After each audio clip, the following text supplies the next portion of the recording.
Hey, it's Sickboy from the Gaminganarchist Collective, and time for the Anarchic Eye. Okay, just instantly, you guys would have noticed, I'm just wearing my my old Patriot shirt from when I was living in Boston, just as a kind of acknowledgement. I just wanted to mention, obviously, about the tragedy in Boston. It was a city I lived in for quite a while, and it accepted me. Everyone there who I met kind of accepted me as a home away from home, and I had an absolutely wonderful time there. My heart goes out to everybody. Those who know from Twitter or Facebook, I mentioned that actually where the bombs went off, it's just like a mile or so away from where I was living at the time, so I know the area very well. I know Boylston Street very, very well. Basically, for those from the area, I was on Huntington Avenue for quite a long time. Basically lived on Mission Hill. Absolutely loved it. Had a wonderful time there. Great sort of artistic-y party place. It was fucking awesome. Anyway, my heart goes out to anybody who's directly affected by the bombings in Boston. And I'm here in my old Tom Brady shirt, which I wore the year that Janet Jackson had her boobs pulled out. I watched that live in a bar. It was absolutely fantastic. And it was a year that the Patriots won the Super Bowl. My first experience of an American football event. Fantastic. I don't remember what happened. Well, I do remember what happened, and it was incredibly messy. And if you're really interested to hear basically what happened with, essentially espresso martinis and surprise lesbianism, it was fantastic. If I know more, always feel free to probe me about it. I'm sure I'll give the story one day. Anyway, about the news, not about negative stuff. Well, there is negative stuff, but it's game-related negative stuff, so it isn't particularly heavy. So, right, Capcom is so badly in the shit, and they've announced they've sent out a release to their investors to basically warn them financially they have fucked up big style. Now, what's happened is basically they've made a massive decrease in what they expected to make. They are spending $42 million, I believe, is on a restructuring of the company. When they say $42 million is restructuring, that basically accounts to consultancy fees for people to come in and assess what's going to happen with the business, and also it's going to be redundancy packages. It's going to be relocating people perhaps as and when, paying off contracts they want to break, that kind of thing. So that's a huge amount of money they're doing just to basically say we're going to sack a load of people. It's going to be a big job. Now, they've given some excuses for why they've done so badly. I've got some bullet points down here. So, right, they've claimed, obviously, what are the market analysis? Like, what are the issues? Okay, market issues. Drastic changes in the industry's market environment. That I think I'm going to call bullshit on that. The reason that's bullshit is because they say it's a change in the market environment. What it is a change in the fact that people are not taking their shit anymore. They started taking advantage and pushing, and people are pushing back. And now they're like, oh shit, people aren't buying whatever we shove at them. And that's what's changed this year. Because over the last 3-4 years, Capcom has become increasingly more and more shitty with their DLC, dislike content, bullshit. People start to become more and more wise to the fact that they release multiple versions of their IPs. I mean, I remember when I had Street Fighter 2 on the Super Nintendo, and then they brought out Street Fighter 2 Championship Edition, and I thought, oh, that's a bit shit. And I remember that sticking my throat going, well, you've only unlocked a couple of characters who you can fight against in the game. That seems unfair. And then you go through over the years and you can see exactly how many Street Fighter 2 versions there are. There's about 400,000 Street Fighter 2 versions.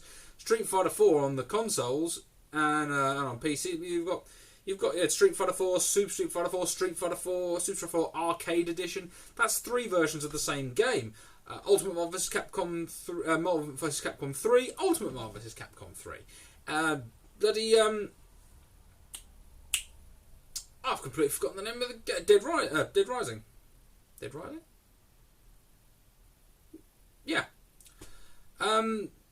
There's 3 versions of Dead Rising 1 and 3 versions of Dead Rising 2. It's bullshit.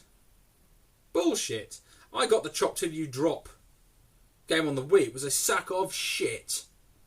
Fucking horrible. So, people have been aware of them doing it for a while, and now there's a big backlash, particularly down to their dislike character. I mean, Street Fighter Cross Tekken was pretty much the bottom line for a lot of people of just, oh, you are fucking kidding me. You've locked all these characters. And you've locked major characters that people would want to play as. Personally, if you do a game including Tekken and you lock Brian Fury behind a paywall, you can go fuck yourself, because he's my boy. If I'm going to be playing Tekken, I'm Brian Fury. I fucking love playing as Brian Fury. I get so much enjoyment out of playing as him. He is my player of choice. Stuck him behind a paywall. Fuck you. Thankfully, when it comes to Street Fighter, I like playing as Ken. So, people ask why over Ryu. Well, I like the fact that he's a bit kick heavier. And I've been playing that moveset since I was a fucking kid, so it's so ingrained in me. Anyway, so that's bullshit, right? Concentration of AAA titles in the hands of a few foreign competitors. You find the word foreign pops up a lot. There's clearly a bit of a xenophobic bent to this whole thing. Capcom basically going, it's those fucking Westerners ruining our gaming industry. Concentration of AAA. I'm pretty sure they're basically talking about Call of Duty, the EA's Madden and FIFA series, Battlefield, games that have sold obscene amounts, but those have sold more amounts than any Capcom game has ever sold. I've been following Capcom for a very, very long time. I've had Capcom games since I was a bloody little kid.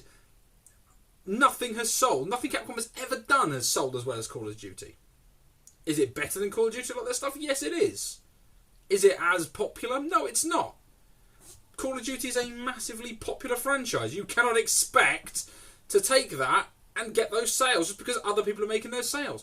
The market is what the market has always been. These are freak sellers. I mean, the fact that people still buy FIFA and Madden year after year after year as the same fucking game baffles me. Same as people will continue to buy COD every single year. I got bored of that a long time ago. I have every COD game since COD 1. Do I play them very often? No, I don't. Do I get them as gifts? Yeah, I stopped buying Call of Duty a while ago. I still get them as gifts. I still play them now and again, but they're not games that I rush out and buy. I'd rather buy something interesting and new.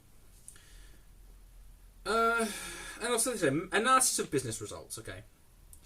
Short of financial targets. Okay, well, this is an interesting one because they will try and claim that they've made their sales, and I'll cover that in a minute. But anyway, delayed response to shift in digital media. You delay in response to digital media. Capcom, are you on fucking crack? Are you on crack? You've not seen the concept of downloadable content, of digital content, and just fucking raped your consumer. Literally. It was like birthing a calf. You fucking fist up the arse and yanking the guts out. That is not... You're not late to the party at DLC. You turned up early, punched the person who's hosting the party in the face, and then fucked their wife. That's what you did. You're not late to the party. You ruined the fucking party. You're the arsehole friend who came along and fucked it for everybody. That's what you've done. Unbelievable. Delayed response. If you jumped on that bandwagon any sooner, you're on backwards in time. Bull fucking shit. This one is hilarious. Decline in quality of titles outsourced to overseas developers.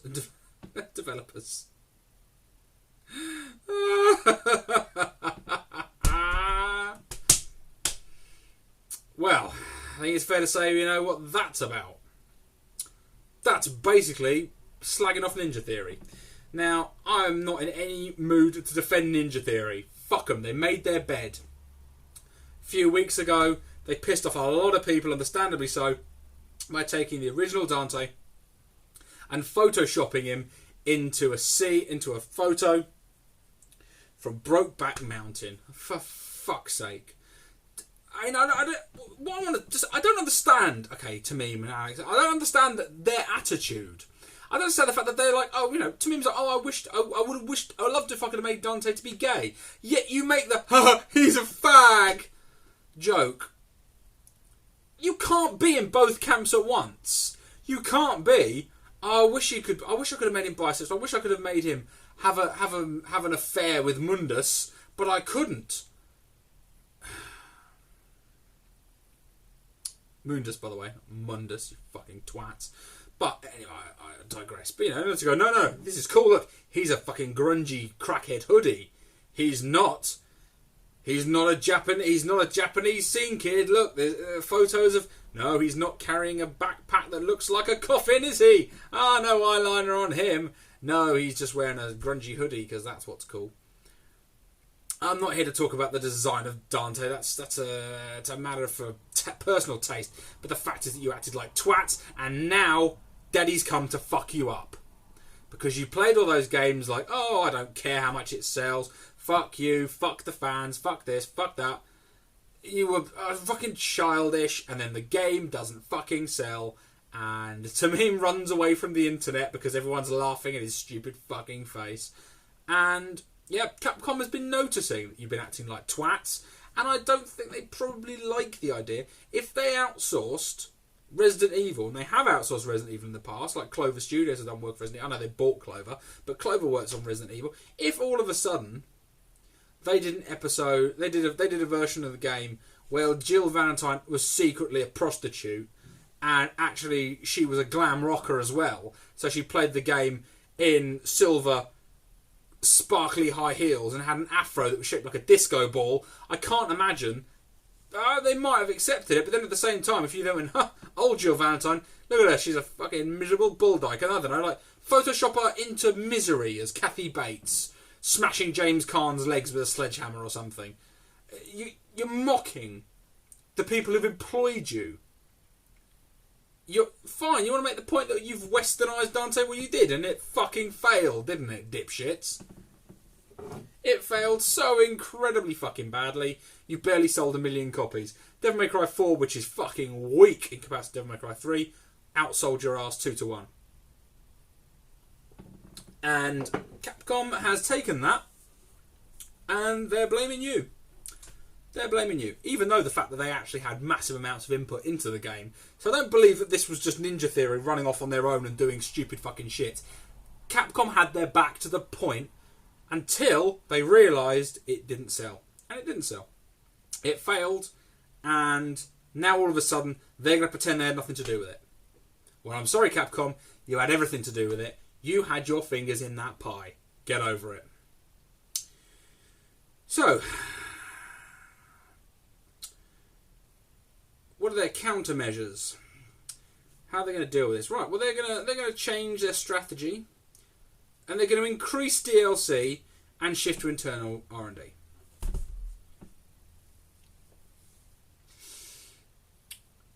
Now, I'm partly happy about that. I'm happy that they're not going to utilise Ninja Theory again to make a game.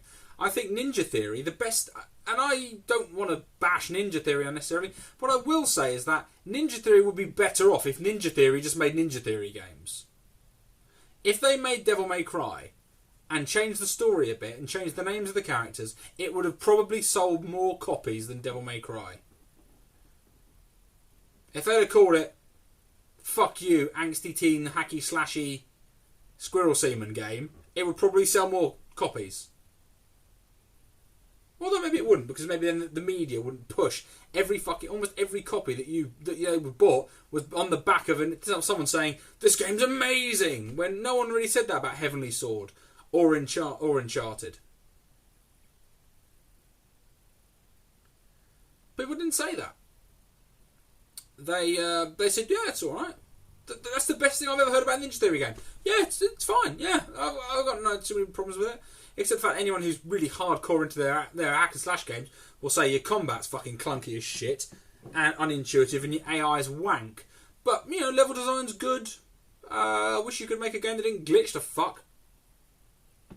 But maybe you either need to stop fucking business, or if you're going to continue into business, maybe not act like such twats, and also maybe work on your own original IPs, because that'll probably make more money, because you've already got that notoriety. You've already got that fucking hipster notoriety that people will support you. So make something new. Just fuck off and make something new. Don't dick around with something people care about. So yeah, but they're going to increase DLC. Fuck. Learn their lesson, Capcom. Learn their lesson. I call bullshit on anyone saying they've learnt their lesson. They haven't learnt their fucking lesson. They're going to increase their DLC. Really?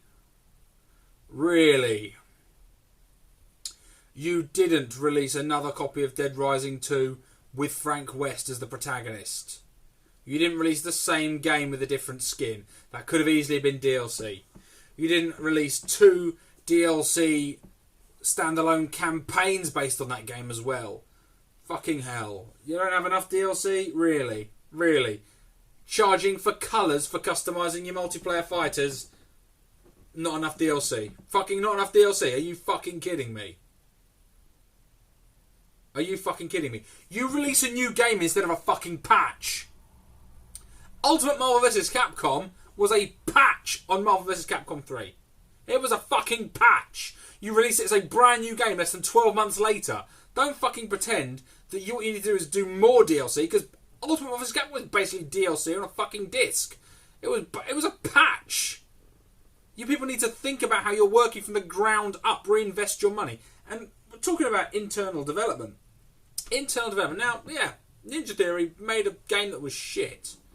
The game was enjoyed by some people, not that many people from the looks of it, but it was enjoyed by those who like it. How many people really enjoyed Resident Evil 6? Or Resident Evil 5 for that matter? Who enjoyed Resident Evil 6? That's the last thing you internally developed. It sold a lot on the grounds that Resident Evil is a blockbuster series.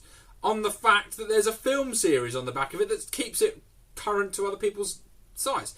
Granted, the fact that the films are pretty much a fucking abomination, but you're a big, Resident Evil's a big brand. It's coming up for 20 years. Resident Evil is fucking huge. The fact that you can even sell Raccoon City game was an outsourced game. That was an outsourced game. Not great. That was outsourced. Mind you, I think, yeah, so was Mercenaries and Revelations at the time. So, interesting. I don't think their new strategy is going to work for them, to be honest. I think it's going to get them as fucked as they've always been. Now, they've claimed that they've undershot their original... No, they have undershot their original targets. Big time. I made a video in the past where they claimed they're going to sell 7 million for Resident Evil 6, downscaled it to 5 million. Originally, when they signed the deal with Ninja Theory, they wanted 5 million copies of Devil May Cry to be sold. They revised that down to 2. They revised it down to 1.2. They've now revised it to 1.15. And they've made that. They've almost... It looks like they're just going to pop 1 million. Which is shit. For Devil May Cry game, that is shit. So, yeah. They failed big time in that. And they originally wanted to sell 20 million units. Combined Devil May Cry and Resident Evil. They sold 14 million units. That is a massive... So don't pretend that you've done well. Dear, oh dear, oh dear, oh dear. Yes, yeah, they fell... And they said digital content fell significantly short due to sluggish sales of the core titles. People weren't buying your core titles, fuck nugget. Because of the DLC practices. You didn't not sell DLC because your games were shit. In a lot of instances, you didn't sell games because your DLC is shit. Cause and effect, fuck nugget. People aren't happy with you. It seems that you've taken all this information given to you and you've just like smacked yourself in the face with it and gone, derp. Fucking hell. People are brain damaged, I swear to God. So, reason for undershoot. Delayed response in expanding digital contents market. Bollocks. Insufficient coordination between marketing and game development divisions in overseas markets. You know what? Yeah, that's probably right. Do you know also probably poor communication internally? Because it seems like Capcom Europe and Capcom US seem to be speaking from a completely different hymn sheet to what you are. The fact that they both troll people, big style, and you're clearly not paying any fucking attention. You've got major affiliates, and the US and Europe, they're both acting like toss bags, and you're not paying any attention to it. Declining quality due to excessive outsourcing, there it is again. However, business results are largely in line with revised forecasts. Yeah, basically when you revised what you thought you were going to sell after you'd already sold it a couple of months ago, and I did a video about this at the time, You've revised your forecast because you've seen how much you've sold. That's not a revised forecast. That's changing the data to meet the facts. That's like saying if I knew who was going to win X sporting event, I'd bet on them. Of course I fucking would. Of course I would. If I was going to say, well, I know who's going to win the next Super Bowl, I'll put every penny I've got into the bet on it. Of course. Don't then go, well, I knew that was going to happen. As I said, after it had been sold. Fucking stupidity, that's what that is. So, speaking of Capcom stupidity, Ace Attorney 5, whether that's going to come to the West, that's another question, but Ace Attorney 5, those of you who enjoy the fun Phoenix Wright, well, not always Phoenix Wright, but the basic visual novels, I enjoy the Ace Attorney series. I have good fun with them. They're good fun. Now, speaking of their enhanced DLC, what they're doing.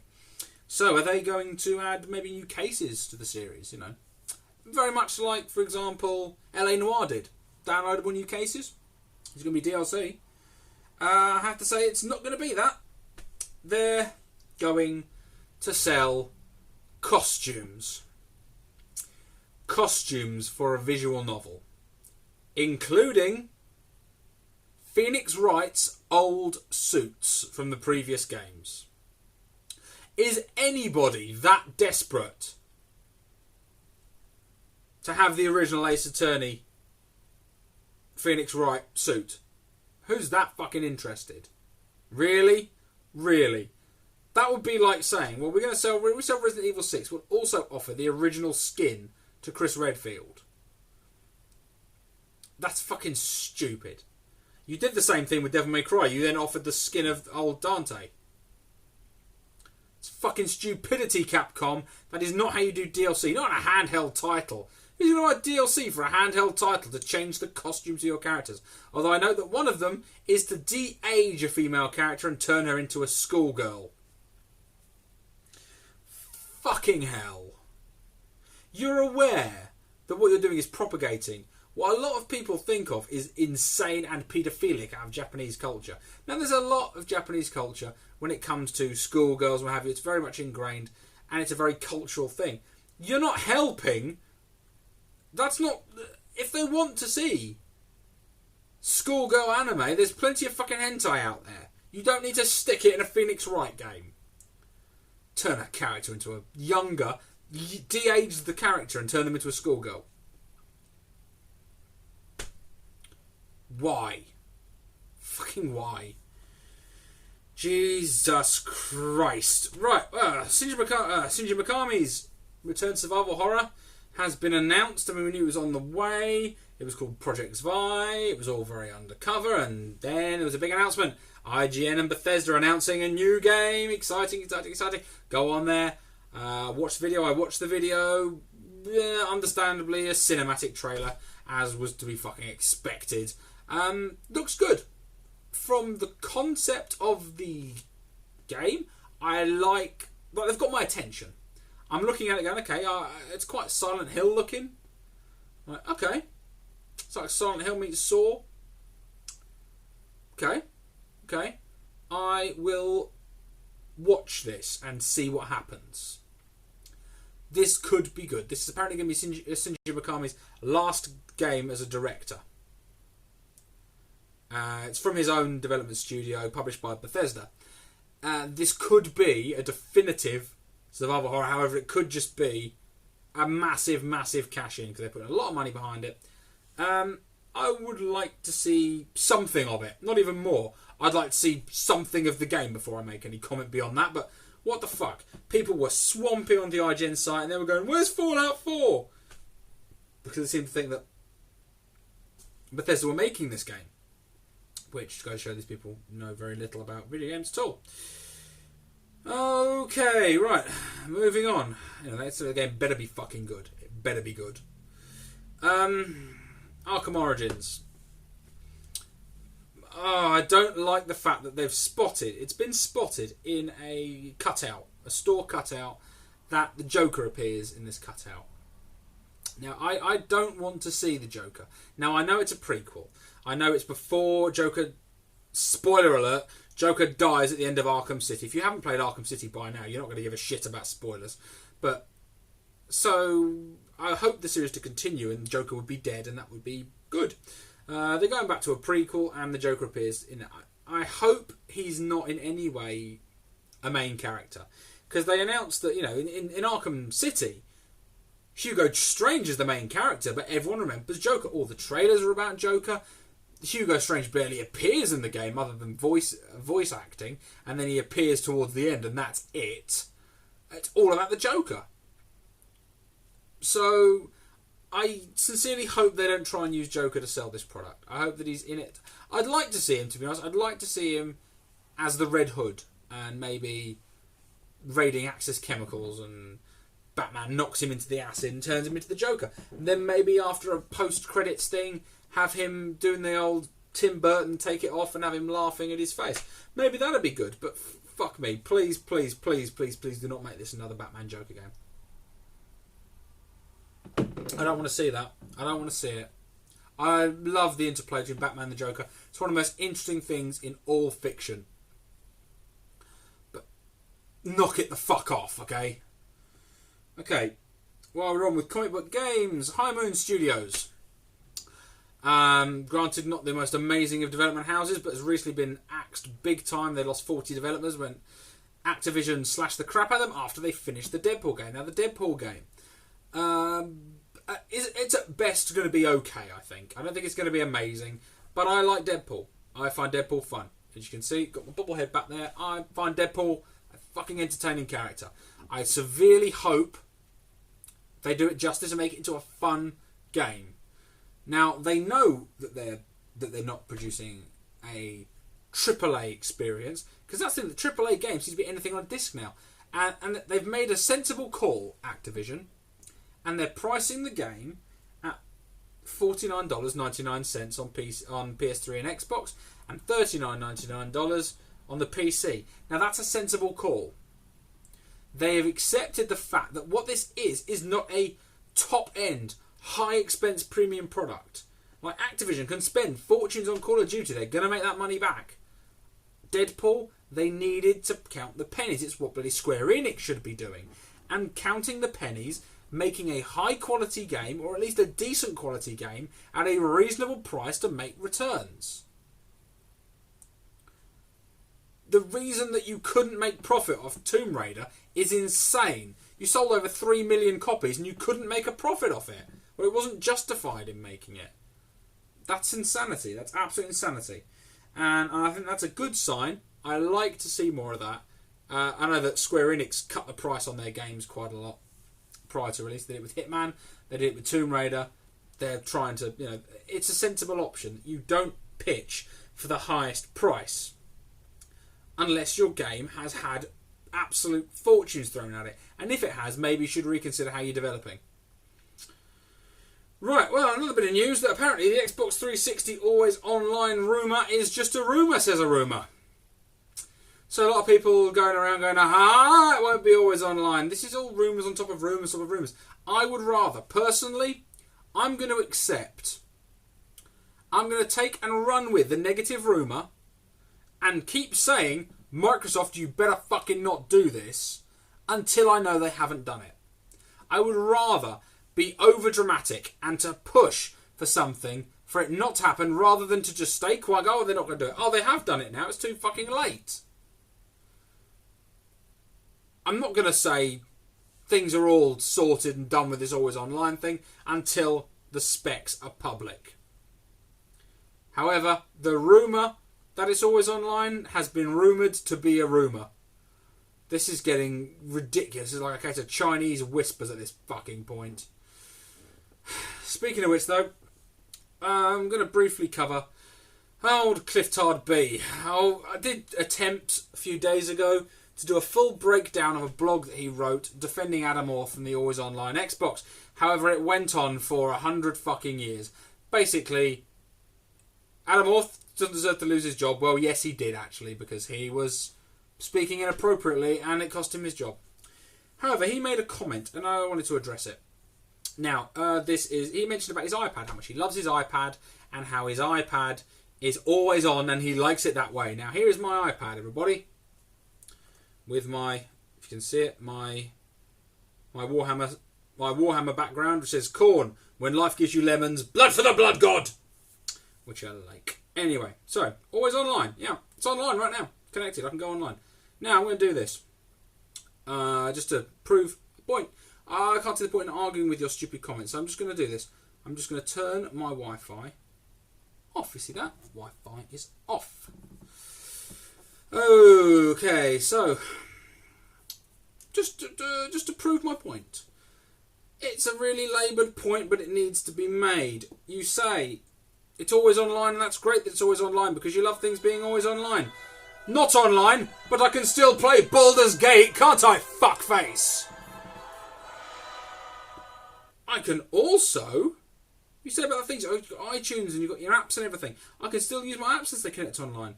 I can also, and this is, could you believe that this is possible, that I can take something, right, that is always online, and I can do this. Oh, can you hear that? Can you hear that, Clifftard? That sounds remarkably like music playing. Does it sound interesting? Look. Not connected to the interwebs, but I can still play my music, can't I? You fucking cretin. Nothing else to say. For those of you who are highly aware, this is I'm having to add this ending on at the end because my camera seems to stop me at around the 30-minute mark, which is slightly irritating. So this is a wee jump cut. I don't know how it's going to look when I meld them two together, because this is the first for me, because I'm very much a one-take kind of guy. Anyway, thanks very much for watching. You've been looking through the 2020 vision of the Anarchic Eye, and I'll catch you guys later.